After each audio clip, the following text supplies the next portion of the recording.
జయ గురుదత్త. జ్ఞాని చేసే కర్మకు, అజ్ఞాని చేసే కర్మకు తేడాను వివరిస్తున్నారు ఈ శ్లోకంలో భగవానుడు. సక్త కర్మణ్య విద్వాంసః యథా కుర్వంతి భారత కుర్యాద్ విద్వాంస్ తథా సక్తః చికీర్షుర్లోక సంగ్రహం. ఇక్కడ భారత అంటే జ్ఞానం మీద ఆసక్తి కలవాడు అని చెప్తున్నారు. అంటే జ్ఞానం మీద ప్రీతి కల ఓ అర్జున, ఒకవేళ నీకు జ్ఞానం కలిగి ఉన్నా సరే నువ్వు కర్మలను చేస్తూనే ఉండాలి. ఆ చేయటం కూడా అజ్ఞానులైన వారు ఎంత శ్రద్ధగా చేస్తారో అంత శ్రద్ధగా చేయాలి.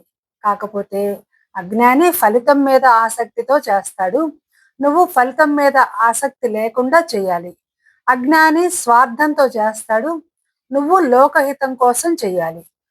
కొంతమంది జ్ఞానులకు సహజంగానే తోటి మానవుల పట్ల అపారమైన కరుణ ఉంటుంది. కానీ వాళ్లకు ఎలా సహాయం చేయాలో అర్థం కాదు. అలాంటి వారి కోసం భగవానుడు ఆచరించాల్సిన సలహా ఒకటి ఇస్తున్నాడు ఈ శ్లోకంలో. నా బుద్ధి భేదం జనయేత్ అజ్ఞానాం కర్మ సంగినాం జోషయేత్ సర్వకర్మాణి విద్వాన్యుక్త సమాచరన్. అర్జున, అజ్ఞానంతో ఉండి ఫలితాల మీద కోరికతో పనిచేసే వారికి మనస్సులో గందరగోళం కలిగించకూడదు. జ్ఞాని అయినవాడు విహితకరములన్నీ కూడా నిష్కామంగా చేసి చూపించి నిదానంగా వాళ్ళని కూడా అజ్ఞానులను కూడా ఆ నిష్కామ కర్మ మార్గంలో ప్రవేశించేటట్లుగా ప్రోత్సహించాలి. అంటే కొంతమందికి భగవంతుడికి అలంకారాలు చేసి ఆ వైభవాన్ని చూసి సంతోషపడతారు, కొంతమంది అభిషేకాలు చేసి ఆనందపడతారు, కొంతమందికి పూజలు ఇష్టం, కొంతమందికి హోమాలు ఇష్టం, కొంతమందికి నామ సంకీర్తన ఇష్టం, కొంతమందికి మౌన జపం ఇష్టం, ఇంకా కొంతమందికి యోగాభ్యాసం ఇష్టం. ఇలా ఉపాసనల్లో కూడా రకరకాల వైవిధ్యాలు ఉన్నాయి. కాబట్టి వీటిలో ఏ ఒక్కటైనా సరే ఆ ఆచరిస్తే అవి తత్వ మార్గాన్ని అందించే సామర్థ్యం ఉన్నవే. అలా రకరకాలుగా ఉపాసన చేసుకునే వాళ్ళ దగ్గరికి వెళ్ళి భగవంతుడికి అసలు ఆకారమే లేదు, ఆయన శుద్ధ చైతన్య స్వరూపుడు, నువ్వు ఆయన యొక్క రూపాంతరానివి కనుక నువ్వు కూడా కర్తవు కాదు, కర్మ ఫలభోక్తవు కాదు, ఈ పూజలు హోమాలు యోగాలు ఇలాంటివేవి అక్కర్లేదు అని ఇట్లా ఇవన్నీ కూడా కింద స్థాయి వాళ్ళవి అని ఈ విధంగా పరతత్వానుసంధానమే భక్తికి ఉత్తమమైన మార్గం అని ఈ విధంగా తత్వబోధలు ప్రారంభిస్తే వాళ్ళకి ఇవి నచ్చవు. నచ్చినా కూడా తలకెక్కినా కూడా ఆచరణలోకి రావు. అప్పుడు వాళ్ళకి పాపం దాని మీద పట్టు కుదరకపోగా తాను అంతకు ముందు ఆచరిస్తున్న ఆ సాధనా మార్గం మీద నమ్మకం పోయి చేసేది చేయలేరు, చేయవలసింది అందుకోలేరు. ఈ విధంగా వాళ్ళు ఉభయభ్రష్టులైపోతారు. అయితే ఆత్మజ్ఞాన సంపన్నుడైన గురువు సహజ సిద్ధంగానే సర్వభూత దయాపరుడు. అందువలన బాధ్యతారహితమైన సలహాలు చెప్పి ఈ మందమతులైన ఈ సాధకులను చెడగొట్టడు. సరికదా, తాను కూడా మందమతి లాగానే నటించి తన తోటి వారిని క్రమంగా ఉన్నత స్థాయికి తీసుకుపోతాడు. ఇప్పుడు వ్యాస భగవానుడు కూడా అదే పని చేశాడు. శివుడు గొప్ప అనే వాళ్ళ కోసం శివ పురాణం రాశాడు, విష్ణువే గొప్ప అనే వాళ్ళ కోసం విష్ణు పురాణం రాశాడు, శ్రీమాతే గొప్ప అనే వారి కోసం దేవి భాగవతం రాశాడు. ఇలా 18 పురాణాలు, 18 ఉప పురాణాలు రాశాడు. ఏది రాసినా కూడా ఆయా దేవతలను కీర్తిస్తూనే మధ్యలో కథలుగా తత్వరహస్యాలను కూడా వర్ణించాడు. ఇవన్నీ చేశాక బ్రహ్మసూత్రాలుగా, భగవద్గీతగా అసలు తత్వరహస్యాన్ని కూడా చెప్పేశాడు. ఎవరిని మందమతులు అనలేదు, ఎవరిని ఉన్నత స్థాయికి తీసుకుపోకుండా వదిలిపెట్టలేదు. మహాత్ములందరూ కూడా ఇదే పద్ధతిని అనుసరించారు. రామకృష్ణ పరమహంస, రమణ మహర్షి మొదలైన ఆధునిక మహాత్ములు కూడా ఈ పద్ధతినే అవలంబించారు. ఇప్పుడు జ్ఞాన మార్గంలో ఉన్నవాడైనా సరే బయటకు కర్మాచరణ చేసి చూపించగలడు అని అలా కర్మాచరణ చేస్తున్నా సరే అతని జ్ఞాననిష్ట అనేది చెక్కు చెదరకపోగా అతడి సాన్నిధ్య మహిమ చేతనే కర్మాసక్తులైన వారి కర్మాచరణ కర్మయోగంగా మార్పు చెంది జ్ఞానయోగానికి దారి తీస్తుంది అని భగవానుడు ఈ శ్లోకం ద్వారా సూచన చేస్తున్నారు. మరి అజ్ఞానులైన వారు కర్మ మార్గంలో ఎందుకు కూరుకుపోతారు అనే అంశాన్ని తర్వాత శ్లోకంలో మనకి భగవానుడు చెప్తున్నారు. ప్రకృతే క్రియమాణాని గుణైః కర్మాణి సర్వశః అహంకార విమూఢాత్మ కర్తాహమితి మన్యతే. అర్జున, ఈ ప్రకృతిలో సత్వరజస్తమో గుణాలు ఉన్నాయి. ఆ గుణాలే ఆయా జీవుల శరీరాలుగా, వాటిలోని ఇంద్రియాలుగా, వాటిని నడిపే మనస్సుగా మార్పు చెందుతున్నాయి. ఈ శరీరాదుల ద్వారా రకరకాల కర్మలు జరుగుతూ ఉంటాయి. అంటే ప్రకృతి శక్తే శరీర రూపంలో లౌకిక వైదిక కర్మలన్నింటినీ కూడా నిర్వహిస్తుంది. ఇలా శరీరాల్లో జీవుడిగా ఉన్నవాడు మాత్రం నిజానికి పరమాత్మే. కానీ ప్రకృతి బలం వలన జీవుణ్ణి అహంకారం ఆవహిస్తుంది. అంటే అహంకారం అంటే ఈ శరీరము, ఇంద్రియాలు, మనస్సు అన్నీ నేనే అనే నిశ్చయం అన్నమాట. దీన్నే దేహాది తాదాత్మ్యము అని కూడా అంటారు. ఈ తాదాత్మ్యం జీవుడి మనసుని ఒక విధమైన సమ్మోహంలో పడేస్తుంది. ఈ సమ్మోహం వల్ల జీవుడు ఈ పనులు చేసేది ప్రకృతి కాదు, నేనే నేనే కర్తను అనే భావంలో పడిపోతాడు. ఈ కర్తృత్వ భావన వలన ఆ జీవుడు కర్మల్లో ఇంకా ఇంకా కూరుకుపోతాడు. ఈ ప్రకృతిలోని ఈ మూడు గుణాలు కూడా పురికొసలోని మూడు పేటల్లాగా పెనవేసుకొని ఉంటాయంట. ఈ గుణాలు సమస్థితిలో ఉన్నప్పుడు ఆ స్థితి పేరు ప్రకృతి. ఈ గుణాల యొక్క ఆ హెచ్చు తగ్గులు, ఆ పాళ్ళు హెచ్చు తగ్గులైతే దాని పేరు వికారం. ఈ వికారాల వల్లనే ఈ జీవుల శరీరాలన్నీ కూడా ఏర్పడతాయి. అంటే ప్రకృతే శరీర రూపంగా మార్పు చెంది సృష్టిలోని సమస్త క్రియలను కూడా నిర్వహిస్తుంది. అంటే మానవులు చేసే క్రియలకు కర్మలు అని పేరు. మరి ఈ కర్మలు రెండు రకాలని చెప్తున్నారు, వైదికాలు, లౌకికాలు. వైదికాలు అంటే వేదంలో చెప్పిన పూజలు, హోమాలు ఇలాంటివన్నీ. లౌకికాలు అంటే తినటం, తాగటం అన్ని అలాంటి సహజ సిద్ధ కర్మలన్నీ కూడా.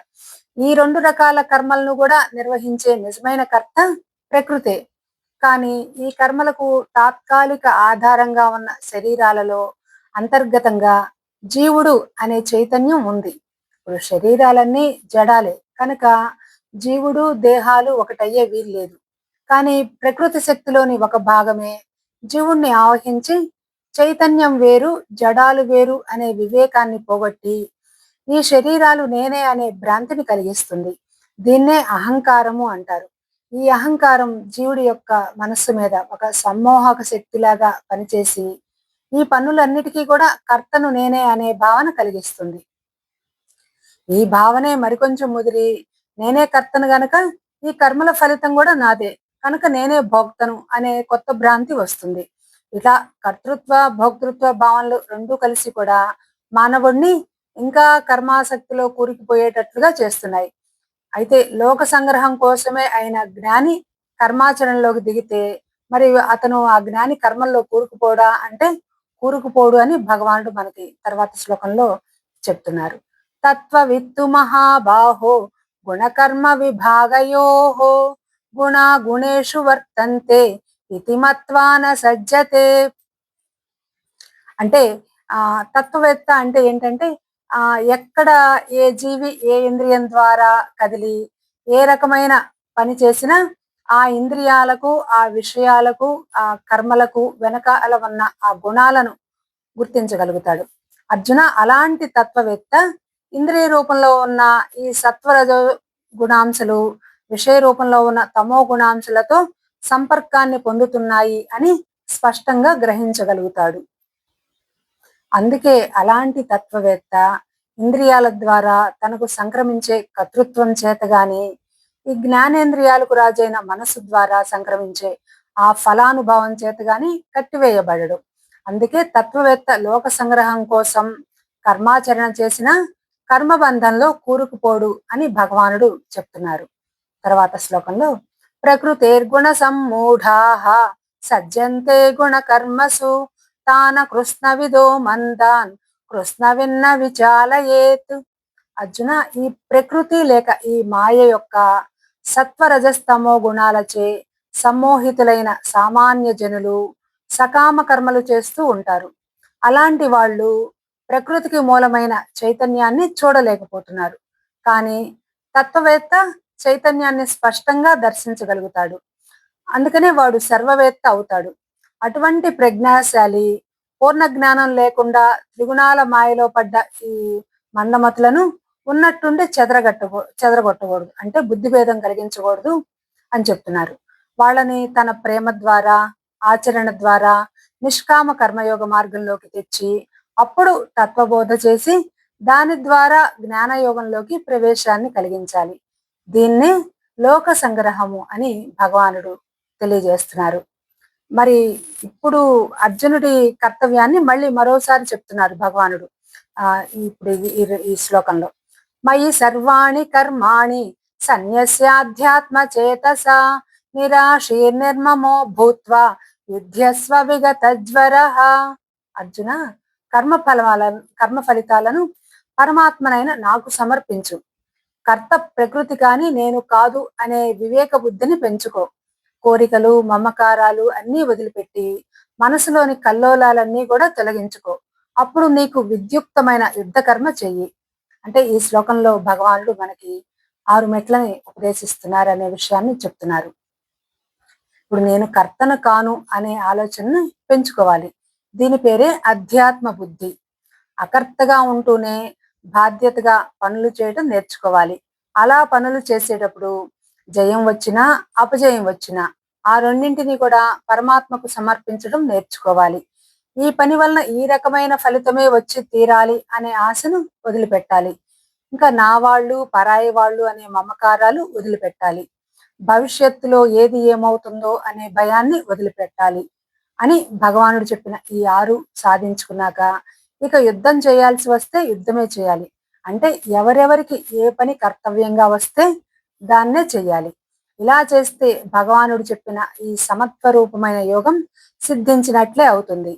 అంటే ఆయా వృత్తుల్లో, విద్యల్లో, పదవుల్లో ఉన్నవాళ్ళు ఈ విధంగా తమకు అన్వయించుకుంటే ఒత్తిళ్లకు, విరోధాలకు తావులేని ఆ విజయాల పరంపరను సాధించి తీరుతారు అని తెలియజేస్తున్నారు మన సద్గురుదేవులు పూజ్యశ్రీ గణపతి సచ్చిదానంద స్వామీజీ వారు. ఈ గీతోపదేశం ఒక్క అర్జునుడికి మాత్రమే కాదు, మానవ జాతి మొత్తానికి కూడా అన్వయిస్తుందని భగవానుడే స్వయంగా చెప్తున్నారు ఈ శ్లోకాల్లో. ఏమే మతమిదం నిత్యం అనుతిష్టంతి మానవాః శ్రద్ధావంతో నూయంతః ముచ్యంతే తేపి కర్మభిః. అర్జున, ఏ మనుష్యులైతే విశ్వాసం కలిగి అసూయ లేని వాళ్ళై నా యొక్క ఈ సిద్ధాంతాన్ని ఎల్లవేళలా ఆచరిస్తూ ఉంటారో వాళ్ళు కూడా అన్ని రకాల కర్మల చేత విడువబడుతున్నారు. అంటే అర్జున, ఈ సిద్ధాంతం నీ ఒక్కడి కోసమే కాదు, మానవుల్లో ఎవరు ఆచరించినా వాళ్ళందరికీ కూడా కర్మబంధ విమోచనం కలుగుతుంది. అయితే వాళ్ళు ఈ సిద్ధాంతాన్ని అప్పుడప్పుడు కాకుండా ఎల్లవేళలా ఆచరించాలి. ఇంకా సత్యమో కాదో అనే సందేహం లేకుండా దృఢమైన విశ్వాసంతో ఆచరించాలి. ఈ సిద్ధాంతం మీద దోషారోపణలు చేయకుండా, అంటే అసూయ లేకుండా ఆచరించాలి. ఇంకా భగవానుడు ఇలా చెప్తున్నారు. ఏ త్వే తదభ్యసూయంతః నానుతిష్ఠంతి మే మతం సర్వజ్ఞాన విమూఢాంస్తాన్ విద్ధి నష్టాన చేతసః. ఎవరైతే నేను చెప్పిన ఈ సిద్ధాంతాన్ని లేనిపోని నిందారోపణలు చేస్తూ అనుసరించరో అట్లాంటి వాళ్ళని ఏ రకమైన జ్ఞానము లేని వారనియు, అవివేకులనియు, పరమార్థం నుంచి భ్రష్టులనియు తెలుసుకో. అర్జున, కొంతమంది మాత్రం నేను చెప్పే ఈ కర్మయోగ సిద్ధాంతం మీద లేనిపోని నిందారోపణలు చేస్తూ నేను చెప్పింది చెప్పినట్లుగా చేయరు. అటువంటి వారికి కర్మ మార్గం గాని, జ్ఞాన మార్గం గాని ఈ రెండు ఏది కూడా అర్థం కాలేదని తెలుసుకో. అందుచేతనే వాళ్ళు అవివేకులై, ఉభయ మార్గ భ్రష్టులై, పరమార్థ పదవి నుండి జారిపోయి పతితులైపోతారు. కర్మయోగ సిద్ధాంతం ఇంత స్పష్టంగా ఉంది కదా, దీనికి గల ప్రమాణాలు కూడా ప్రబలంగా ఉన్నాయి కదా. అయినా సరే మరి విద్యావంతులైన వారు కూడా దీని విషయంలో పొరపాటు పడుతున్నట్లుగా కనిపిస్తుంది. ఈ పొరపాటుకి కారణం ఏంటి, దాన్ని అధిగమించి ముందుకు పోయేది ఎలా అనే అంశాలను భగవానుడు తర్వాత శ్లోకంలో వివరించబోతున్నారు. సదృశం చేష్టతే స్వస్యాః ప్రకృతిర్జ్ఞానవానపి ప్రకృతిం యాంతి భూతాని నిగ్రహ కిం కరిష్యతి. అర్జున, శాస్త్రజ్ఞానం కలవాడు కూడా తన యొక్క పూర్వజన్మ సంస్కారానికి తగినట్లుగా ప్రవర్తిస్తాడు. మానవులు తమ పూర్వజన్మ నుంచి ప్రాప్తమైన స్వభావాన్ని అనుసరిస్తూ ఉంటారు. తనను తాను నిగ్రహించుకోవడానికి ప్రయత్నం చేసినా, పెద్దవాళ్ళు నిగ్రహించాలి అని ప్రయత్నించినా వాటికి పెద్దగా ప్రయోజనం ఉండదు. ఎందుకంటే మానవుడి ప్రకృతే సామాన్యంగా జయిస్తూ ఉంటుంది. అందుకే మానవులు తెలిసి తెలిసి పొరపాట్లు చేస్తూ ఉంటారు. కానీ మానవ జీవితంలో ఉన్న ప్రధాన విశేషం ఏంటంటే ఆ మానవుడికి ఉన్న విచక్షణ జ్ఞానము, ఆత్మ నిగ్రహ సామర్థ్యము గూడా ఈ మనోబల రూపంలో ఉంటాయి. ఈ మనోబలాన్ని ఉపయోగించుకొని వాళ్ళు తన యొక్క ప్రకృతిని సరిచేసుకునే అవకాశం ఉంది. అయితే దానికి ఉపాయం కావాలి. ఆ ఉపాయాన్ని భగవానుడు తరువాత శ్లోకంలో తెలియజేస్తున్నారు. ఇంద్రియస్యేంద్రియస్యార్థే రాగద్వేషౌ వ్యవస్థితౌ తయోర్నవశమాగచ్చేత్ తౌ హ్యస్య పరిపంథినౌ. అర్జున, ప్రతి మానవుడికి ప్రతి ఇంద్రియం విషయంలోనూ కొన్ని రకాలైన అభిరుచులు, కొన్ని రకాలైన అయిష్టాలు అకారణంగానే ఏర్పడుతూ ఉంటాయి. నిజానికి ఇవి పూర్వజన్మ సంస్కారాలు అనే కారణం వల్ల వస్తాయి. ఈ విషయాన్ని గుర్తించిన మనిషి ఆ రాగద్వేషాల వేగాన్ని కార్యరూపం దాల్చక ముందే అడ్డుకోవాలి. అంతేగాని వాటికి లొంగిపోకూడదు. ఎందుకంటే ఈ రాగద్వేషాలు రెండు మోక్షాన్ని కోరుకునే వాడికి దారి దోపిడీగాళ్ల వంటివి, అంటే శత్రువుల వంటివి అని చెప్తున్నారు. ఈ రాగద్వేషాలకు అంత బలం లేదు. నువ్వు గనక శాస్త్రాన్ని ఆధారంగా తీసుకొని నీ మనోబలాన్ని జయించవచ్చు. అందుకోసమే ఈ ధర్మశాస్త్రాలు, తత్వశాస్త్రాలు పుట్టాయని భగవానుడు ఈ శ్లోకం ద్వారా మనకు వివరిస్తున్నాడు. ఇప్పుడు సంస్కార బలము, శాస్త్ర బలము ఈ రెండిటి యొక్క తారతమ్యాన్ని గుర్తించి ఎక్కడ దెబ్బ కొట్టాలో అక్కడ కొట్టు. నీ మనోబలమే జయిస్తుంది, మానవత్వమే వికసిస్తుంది అని భగవానుడు తర్వాత శ్లోకం చెప్తున్నారు. శ్రేయాన్ స్వధర్మో విగుణః పరధర్మాత్ స్వనుష్ఠితాత్ స్వధర్మే నిధనం శ్రేయః పరధర్మో భయావహః. అర్జున, చక్కగా ఆచరించబడిన ఇతరుల సంస్కారాలకు అనుగుణమైన ధర్మం కన్నా అసంపూర్ణమైనా కూడా తన పూర్వ సంస్కారానికి అనుగుణమైన ధర్మం అనేది శ్రేష్టతరమైంది. ఇప్పుడు తన సంస్కారానికి అనుగుణమై తనకు విధించబడిన ధర్మాచరణంలో మరణం సంభవించినా కూడా మంచిదే. ఇతరుల ధర్మం పతనాన్ని కలిగిస్తుంది.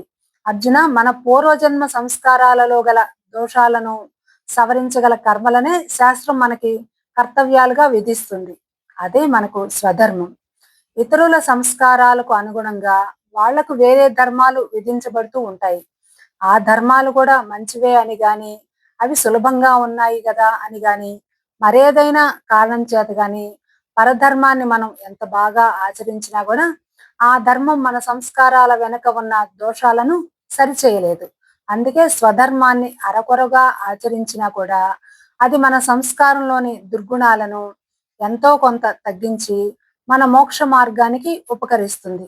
అందుచేత స్వధర్మం ఆచరించేటప్పుడు పూర్తిగా సిద్ధి లభించకముందే మరణం సంభవించినా సరే అది అధిక శ్రేష్టం. మరి మన పూర్వజన్మ సంస్కారాలకు అనుగుణమైన కర్మనే మనకు విహిత కర్మగా విధించి ఉంటే మనకు వేరే పనుల మీద, అంటే పరధర్మాల మీద ఆసక్తి ఎందుకు పుడుతుంది అంటే దీనికి కారణాలు అనేకం. అన్నిటికన్నా కూడా ముఖ్యమైన కారణం ఈ ధర్మంలోని సూక్ష్మత్వం. అంటే ధర్మం అనేది అనేక మార్గాలుగా సూక్ష్మంగాను ఉంటుంది. అంటే ఒకే వ్యక్తికి ఒకే కాలంలో అనేక ధర్మాలు వచ్చి నెత్తిన పడుతూ ఉంటాయి. మరి ఈ ధర్మాల్లో దేన్ని ముందు ఆచరించాలి, దేన్ని తర్వాత ఆచరించాలి, దీన్ని నిర్ణయించడానికి వివేకపూరితమైన బుద్ధి శక్తి అనేది ఉండాలి. అందుకే ధర్మాన్ని సూక్ష్మము అన్నారు. ఈ విషయాలను స్పష్టం చేసేందుకే వ్యాస భగవానుడు మహాభారతంలో ధర్మ వ్యాధోపాఖ్యానము అనే కథ చెప్పాయంట. ఈ ధర్మ వ్యాధుడి కథ తెలుసుకుందాం. ఒక మంచి బ్రాహ్మణ వంశంలో కౌశికుడు అనే పిల్లవాడు జన్మించాడు. అతను తల్లిదండ్రులకి ఏకైక పుత్రుడు. అతనికి చిన్నప్పటి నుంచి కూడా వేద శాస్త్రాలు బాగా చదువుకొని ఆధ్యాత్మిక సాధనలు బాగా చేసేవాడు. అతడి సాధన క్రమంగా తపస్సుగా మారింది. అతడికి యవ్వనం వచ్చేసరికి తల్లిదండ్రులకు వార్ధక్యం వచ్చింది. మరి వాళ్ళకి సహాయం చేసేందుకు కోడలు ఉంటే బాగుంటుంది అని కౌశికుడిని వివాహం చేసుకోమన్నారు. అందుకు కౌశికుడు తిరస్కరించి తల్లిదండ్రుల మీద కోపంతో అడవులకు వెళ్ళిపోయాడు. అడవిలో ఒక చెట్టు కింద కూర్చొని తీవ్రమైన తపస్సు చేయసాగాడు. ఇలా ఉండగా ఒక రోజున అతడు సమాధి స్థితిలో ఉన్నప్పుడు చెట్టు మీద కాకి ఒకటి కావు కావుమని గోలగోలగా అరవసాగింది. ఆ కాకి గోలకు కౌశికుడికి సమాధి భంగమై కళ్ళు తెరిచి కోపంగా కాకి వంక చూశాడు. అంతే ఆ చూపులకి కాకి మాడి క్రింద పడి చనిపోయింది. తనలో ఇంత తపశ్శక్తి ఉందా అని కౌశికుడే ఆశ్చర్యపోయి తన తపస్సు తీవ్రంగా కొనసాగుతున్నందుకు లోపల తృప్తి పడ్డాడు. సరే ఇంతలో బాగా ఆకలి ఎక్కువగా అయి తీవ్రమై భిక్షాటన కోసం దగ్గరలో ఉన్న ఒక గ్రామానికి వెళ్ళాడు. ఒక ఇంటి ముందుకు వెళ్లి భవతి భిక్షాందేహి అని అరిచాడు.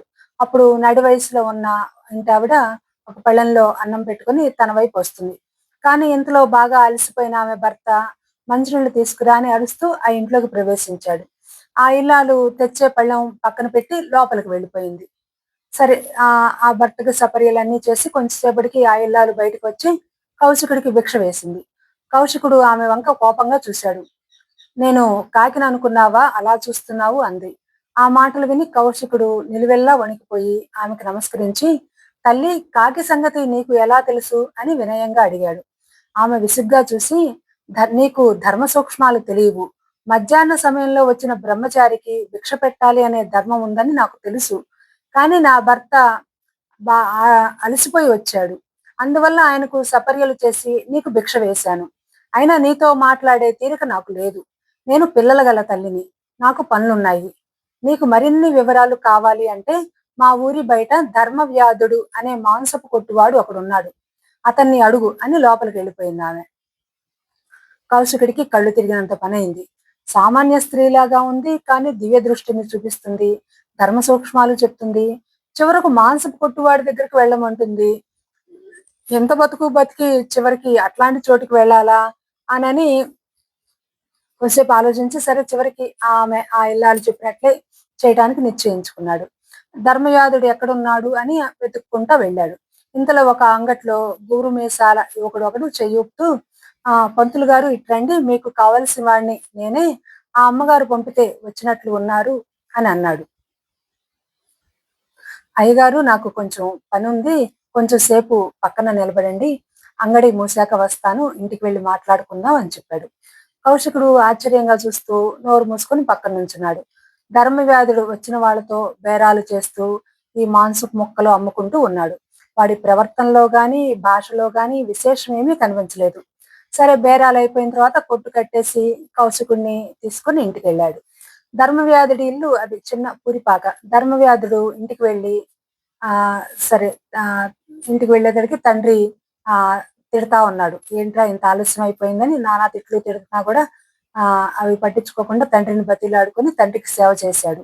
అలాగే మూలుగుతూ పడున్న తల్లికి కూడా సేవలు చేసి సరే తల్లిదండ్రులు ఇద్దరు వాళ్ళిద్దరికి నిద్ర పట్టిన తర్వాత ధర్మవ్యాధుడు బయటికి వచ్చి ఆలస్యం అయింది, ఏమీ అనుకోకండి పంతులు గారు, రండి ఈ అక్కడ అరుగు మీద కూర్చొని మాట్లాడుకుందాం అన్నాడు. అప్పుడు కౌశికుడు ధర్మవ్యాధుడితో అయ్యా నాకు ఇంకా ఆశ్చర్యంగా ఉంది. ఆ అమ్మగారు నన్ను పంపించింది అని మీకు ఎలా తెలిసింది? నేను నా చూపుతో కాకిని కాల్చివేశాను అని ఆ అమ్మగారికి ఎలా తెలిసింది? మీరిద్దరూ ఏం తపస్సు చేస్తున్నారు? ఏ రకపు యోగాలు చేస్తున్నారు? మీ సాధనా రహస్యాలు ఏంటో చెప్పండి అన్నాడు. అప్పుడు ధర్మవ్యాధుడు అయ్యగారు తమరు నన్ను మీరు అనొద్దు, నాకు చదువు లేదు, మాకు ఈ యోగాలు ఇవన్నీ ఎక్కడి నుండి వస్తాయండి? నా స్వధర్మమే నాకు యోగం, అదే నాకు యాగం.